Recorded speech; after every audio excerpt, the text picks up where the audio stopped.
Comencemos a estudiar aspectos básicos de inmunología veterinaria. Es importante conocer qué es la inmunología. La vamos a estudiar como parte de la ciencia que comprende todos los mecanismos a través de los cuales un animal puede diferenciar sus propias estructuras de lo ajeno, de tal forma que a través de esos mecanismos pueda reaccionar contra eso extraño, contra lo ajeno. Incluso va a incluir el mecanismo para memorizar todos esos eventos a fines de que en un futuro, si ese mismo ente extraño lo ataca, pueda reaccionar contra él de forma mucho más rápida. Eso es lo que comprende la inmunología. Uno de los primeros conceptos que se definieron en el desarrollo de la inmunología fue el término de inmune o resistente, para denominar a aquellas personas o animales que podían sobrevivir a una infección, o sea, fueron resistentes a esa infección y sobrevivieron, o no tuvieron la necesidad de padecerla porque fueron resistentes y no fueron atacados, no padecieron esa enfermedad. Entonces, ese término estaba asociado, ese término inmune, a la resistencia de ese paciente a sobrevivir o simplemente no verse afectado. Y de allí, de ese término inmune, sobrevino la inmunidad natural e inmunidad adquirida. O sea, resistencia natural que puede proceder de una forma pasiva o proceder de una forma activa, como una inmunidad adquirida o artificial que también puede ser suministrada al paciente de una forma pasiva o una forma activa. Más adelante vamos a estar aclarando. Lo cierto es que esa resistencia o el ser inmune, lo contrario sería la susceptibilidad o sensibilidad a enfermedades. Entonces, el hecho de que sea resistente o susceptible un paciente es algo innato de determinadas especies y puede estar controlado por diferentes factores que pueden relacionarse entre sí. Eso lo hace más complejos, esos factores. Por ejemplo, pudiéramos decir que hay una resistencia en el caso de fisiológicamente en las hembras que están lactando, en donde tienen niveles hormonales de prolactina elevados porque están lactando. Esa hormona prolactina hace que en su sistema inmunológico se dispare la producción de mecanismos de defensa celulares que atacan ciertas especies parásitas. ¿Ven? Estamos hablando del caso de leishmaniosis. Entonces, esa diferencia fisiológica en la hembra y en una etapa especial que es de la lactancia, la va a hacer resistente a las manifestaciones, a las infestaciones y a las manifestaciones clínicas de leishmaniosis. O sea que la diferencia fisiológica va a marcar la pauta de esa resistencia o susceptibilidad a la enfermedad por una etapa fisiológica. Las diferencias nutricionales es un factor que también influye en que ese individuo sea o resistente o susceptible, porque un individuo bien nutrido, en donde tiene un balance en cuanto a cantidad de carbohidratos, de proteínas, lípidos, un buen porcentaje proteico que le permite, por ejemplo, constituir una flora o una microbiota en una cavidad, en un espacio. Entonces esa microbiota lo va a defender de ataques de patógenos. Entonces, el hecho de que esté bien nutrido, él va a poder tener una buena formación de esa microbiota, por poner un ejemplo. Las diferencias anatómicas también es un factor importante que marca la resistencia o la susceptibilidad de ese individuo. Pudiéramos mencionar los tumores o cáncer de próstata. Eso está limitado ¿a qué? A que sean los hombres quienes se vean afectados por esta patología estructural anatómica, porque la hembra no tiene próstata. No así, por ejemplo, con cáncer de mama, que también se ve afectado no solamente hembras mamíferas, sino también los masculinos, o sea, hombres. Quiere decir que entonces pueden haber diferencias anatómicas que marquen la pauta en que ese individuo sea resistente o susceptible. Variación de receptores de superficies tisulares. Bueno, ahí pudiéramos decir un ejemplo en intestino delgado, en los lechones, cuando ellos están en edades de destete, mamando y en edades de destete, su microbiota todavía no está bien desarrollada para proteger de ataques de Escherichia coli, por ejemplo. Entonces, al no tener la microbiota defendiendo, ¿verdad?, las vellosidades del intestino, ¿qué sucede? Llega Escherichia coli fimbriada y puede adherirse, pero se adhiere ¿a qué? A receptores de superficie. Recuerden, especificidad de especies bacterianas específicas en especies animales. ¿Por qué? Porque tienen receptores a nivel de esos tejidos para que se pueda fijar el patógeno. Pero ya se está trabajando genéticamente en razas que pudieran eliminar gen de producción de esos receptores proteicos de superficie a fines de que el patógeno no pueda fijarse a esa superficie tisular. O sea que la variación de los receptores también puede ser un factor que influye en la resistencia o en la susceptibilidad a las enfermedades. Si hablamos de individuos resistentes de forma natural, podemos citar el caso de la rabia en animales silvestres. Observamos que mapaches y mofetas tienen una mayor susceptibilidad a padecer de la rabia silvestre que las zarigüeyas. Estos son los que uno llama comúnmente rabipelados. En el caso de la enfermedad de carbunco, ocasionada por el Bacillus anthracis, las aves son resistentes, o sea, que el ave es resistente natural, de por sí, o sea, no va a padecer carbunco, mientras que el hombre, sí, el ganado vacuno, sí es susceptible, presentándose pústulas en el ganado vacuno, una intoxicación sanguínea mortal, padecen la enfermedad. En el caso de humanos, el gen NRAM1 codifica una proteína transmembranal en los macrófagos, llamada esa proteína transmembranal NRAM1.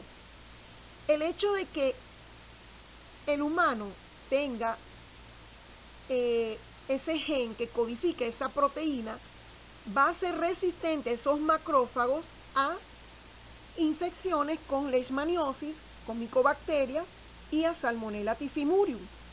En el caso de los bovinos, pudiéramos poner el ejemplo de que de tener ese gen que codifica esa proteína lo haría resistente a Brucella abortus.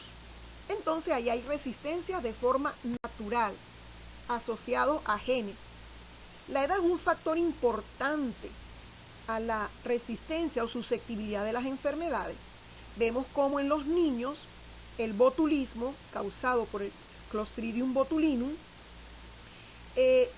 afecta o encuentra asidero en los infantes debido a que su microbiota a nivel intestinal está inmadura, haciéndola menos competitiva para defender a esos intestinos o a ese hospedador de las especies patógenas, en el caso tal del Clostridium botulinum.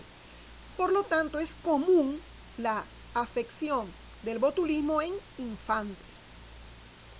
En el caso de infecciones respiratorias, es común lo que uno puede llamar gripes por el virus de la influenza, es común en individuos de 65 años.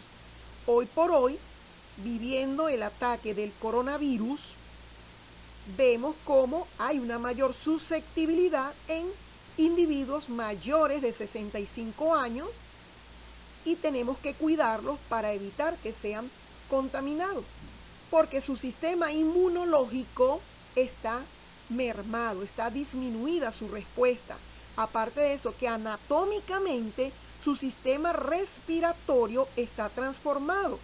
Recordemos que con la edad puede perderse números de cilios, también los hábitos, por ejemplo, si fue fumador la persona o no, que esto pudo haber afectado esos cilios que retienen todo lo que viene de contaminante en el aire. O sea, su sistema respiratorio anatómicamente no favorecer al impedimento de patógenos que vienen vía aerógena. Entonces, estas personas de tercera edad, pacientes de tercera edad, pues van a verse más susceptibles a padecer de estos virus, bien sea de influenza o, en este caso que nombramos, el coronavirus. La prostatitis, que es inflamación de la próstata, ¿en dónde es común? Primero, anatómicamente es en el hombre. Segundo, en mayores de 50 años. Vemos entonces cómo el sexo ya te predispone a una patología y aparte de eso la edad te predispone o te hace más susceptible a una patología. El estrés lo vivimos a diario, predispone a enfermedades. Ustedes lo habrán ya quizás abordado en fisiología, como la fatiga, el ejercicio, dieta inadecuada, estados de deshidratación, cambios bruscos de clima, estrés fisiológico, alteran el equilibrio hormonal. Estamos hablando de niveles de la hormona cortisona. Por ejemplo, una intensa actividad física por largo periodo ocasiona un aumento de niveles de hormona cortisona. Y esa hormona es un potente antiinflamatorio. O sea que ella va a suprimir las defensas normales del hospedador, suprime el sistema inmunológico para poder defenderse contra cualquier patógeno que lo pueda atacar. Entonces, no es solamente la intensa actividad física que te estresa, por ejemplo, la falta de sueño, el tiempo que uno tiene que dedicar a descansar, como mínimo son 8 horas. Generalmente descansamos 3 o 4 cuando tenemos demasiadas actividades o compromisos laborales o de estudio. Eso influye. La dieta, déficit proteico, pueden alterar la composición de la microbiota y propiciarse multiplicación de patógenos oportunistas, así como también la sobrealimentación. Vean que los extremos son malos, tanto el no tener una dieta balanceada y en cantidad adecuada, también una sobrealimentación conduce a un crecimiento masivo de especies bacterianas que normalmente están en pequeño número, y el hecho de que prolifere las puede exacerbar hasta hacerlas patógenas u oportunistas. Otro factor de resistencia o susceptibilidad a enfermedades lo determina la especificidad de tejido. Sabemos que el patógeno va a colonizar si dicho lugar es compatible con sus requerimientos nutricionales y ambientales. Por ejemplo, el Clostridium tetani, al ser consumido, no se produce tétano, ya que se destruye con la acidez gástrica. Pero si ese Clostridium tetani llega a una herida y se internaliza en esa herida profunda, pues va a causar una liberación de unas exotoxinas que causan trastornos a nivel del sistema nervioso, ¿sí? Y pues va a causar daños.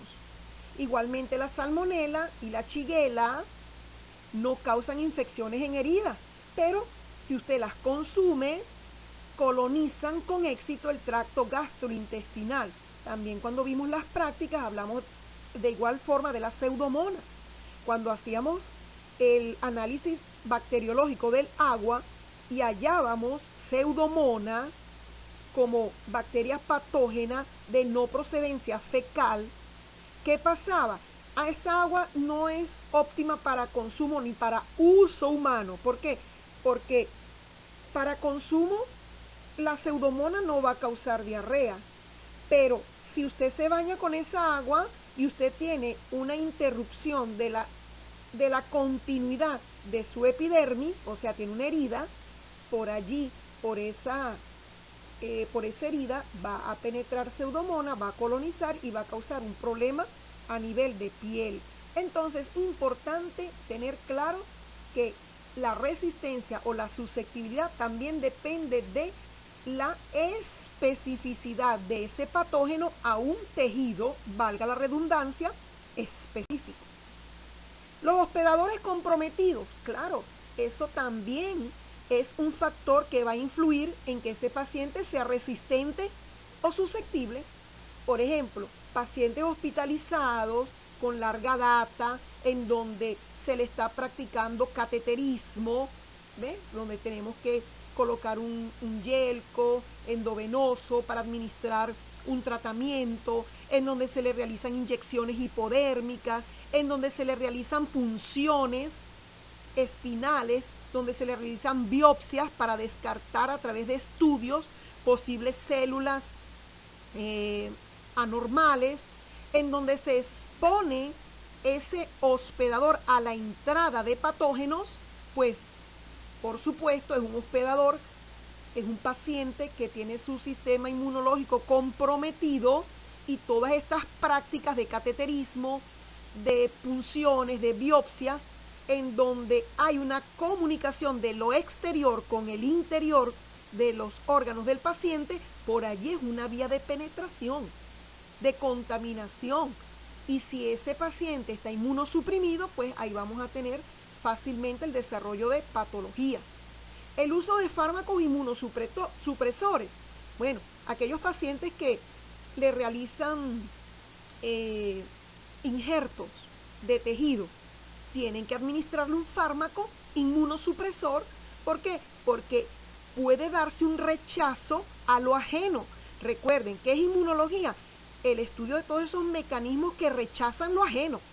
Entonces, si tengo una laceración en un dedo en donde estuvo comprometido una porción significativa de tejido y tiene que ser sustituida por tejido que me sacaron a mí de los glúteos, entonces puede haber un rechazo, tiene que haber una implementación en el tratamiento de fármacos inmunosupresores para que no haya rechazo de ese tejido.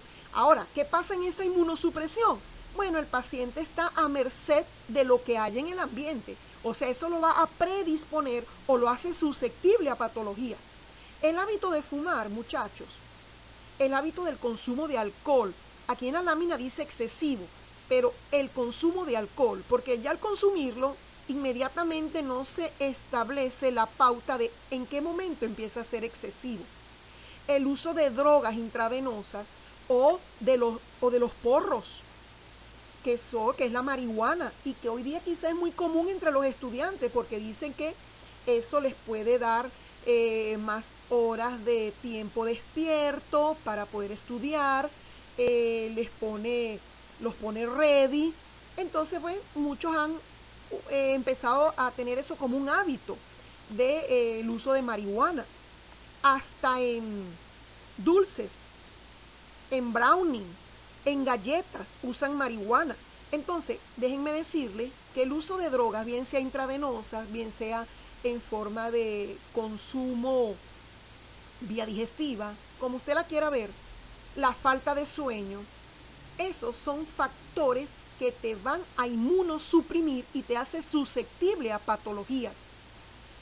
Pacientes con SIDA, aquellos pacientes que tienen enfermedades autoinmunes, enfermedades genéticas, que involucran su sistema inmunológico, rechazo a células del sistema inmunológico, también serán pacientes sensibles o susceptibles a diferentes patologías. Entonces, muchachos, tienen que dominar bien lo que es la resistencia a enfermedades y lo que es susceptibilidad o sensibilidad de los hospedadores y los diferentes factores que influyen en hacer ese paciente o ese hospedador resistente o susceptible. Ahora, esa inmunidad, ¿cómo se adquiere? ¿De forma natural o de forma adquirida, artificial? Bueno, hay una forma pasiva y una forma activa. La inmunidad pasiva, ¿en qué es la diferencia de lo activo? Bueno, saquémoslo por deducción. ¿Qué es pasivo? Algo donde no hay esfuerzo, mientras que activo implica un esfuerzo. Ok, entonces el hecho de que un individuo adquiera una inmunidad de forma pasiva es que él no fabrica los anticuerpos.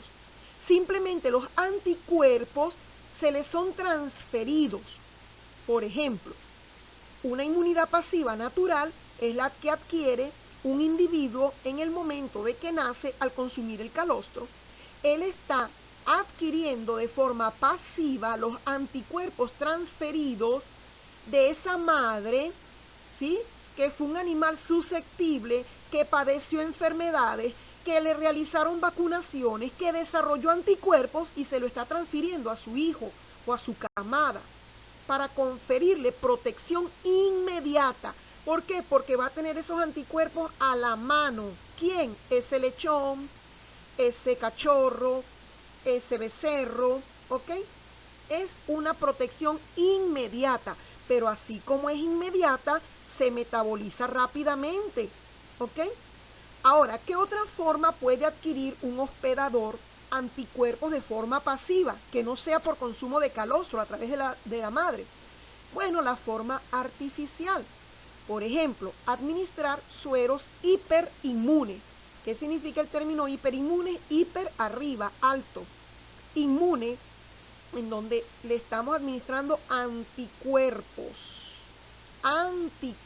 directamente en un suero, elevadas concentraciones de anticuerpos específicos contra un patógeno de vía endovenosa al paciente, o que le aplique antitoxina tetánica. ¿Qué es la antitoxina? Bueno, anticuerpos, por eso el término anti de anticuerpos contra la toxina del tétano. Pero claro, eso no lo está produciendo el animal, eso se le está administrando. Como interviene el hombre, es una forma adquirida artificial, pero es pasivo porque él no los está elaborando, se lo estamos administrando. Los va a tener de forma inmediata para reaccionar contra el patógeno, pero asimismo como reacciona de forma inmediata, se metaboliza rápidamente. Ahora, ¿qué es la inmunidad activa? La inmunidad activa, el animal tiene que elaborar sus anticuerpos. Él se va a ver expuesto a ese patógeno, que lo vamos a denominar antígeno, y está abreviado con una A y una G.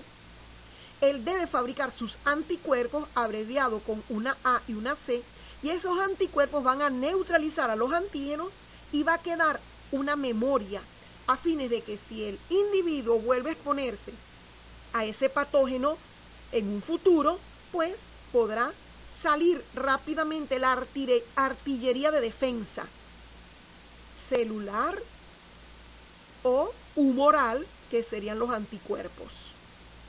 Ahora, ¿cómo ese animal se ve expuesto a un antígeno y tiene que fabricar sus anticuerpos? Bueno, puede ser que padezca la enfermedad, se ve enfrentado en una forma natural, ¿sí?, en el medio con el patógeno, y él tiene que fabricar sus anticuerpos porque el microorganismo, el patógeno, colonizó, empezó a elaborar ciertas exotoxinas, tiene un mecanismo de patogenicidad para causar daño, pero el sistema inmunológico se está defendiendo y empezó a producir anticuerpos de forma natural porque está enfrentando la enfermedad.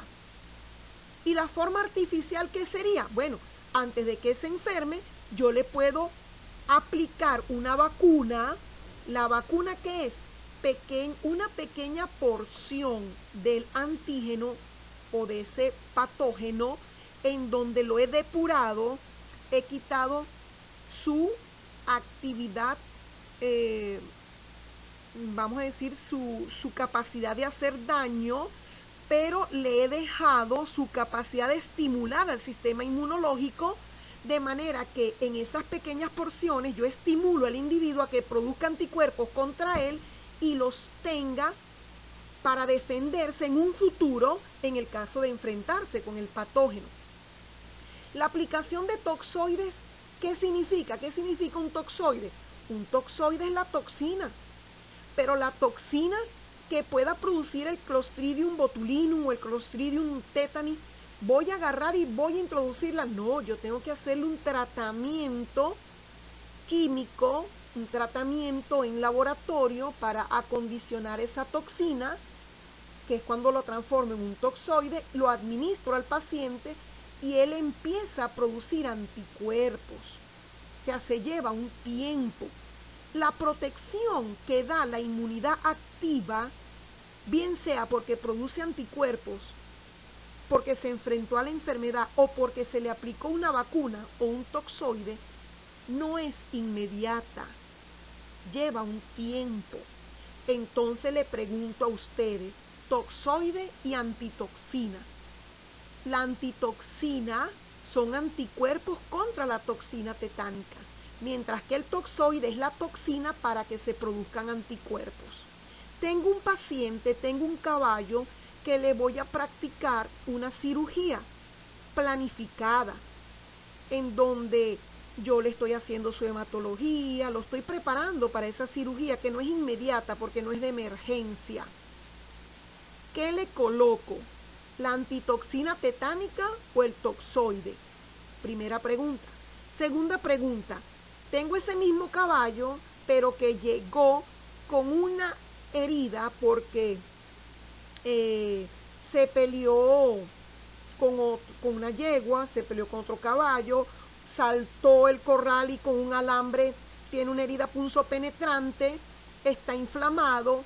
¿Qué le aplico? ¿La antitoxina o el toxoide? Entonces, allí ustedes van a establecer una diferencia. Si yo estoy diciendo que la antitoxina es el anticuerpo contra la toxina y le confiere al individuo una protección inmediata, esa se justificaría en el caballo que trae ya la herida, ¿sí?, que no sabemos si él le han aplicado toxoide y yo quiero cubrirme las espaldas a fines de que si en esa contaminación de esa herida hay tierra y hay microorganismos que son capaces de esporular y hay una espora de Clostridium tetani, pues no germine y no cause el tétano. Ahora, cuando yo planifico una cirugía, cuando yo tengo tiempo de que el animal produzca anticuerpos por él mismo, yo coloco un toxoide. ¿Por qué? Porque después de los 7 días vamos a empezar a ver niveles que van en aumento de concentración de anticuerpos contra los microorganismos esporuladores. Entonces, tienen que tener muy claro lo que es la inmunidad pasiva y la inmunidad activa, cuándo aplicar una antitoxina, cuándo aplicar un toxoide.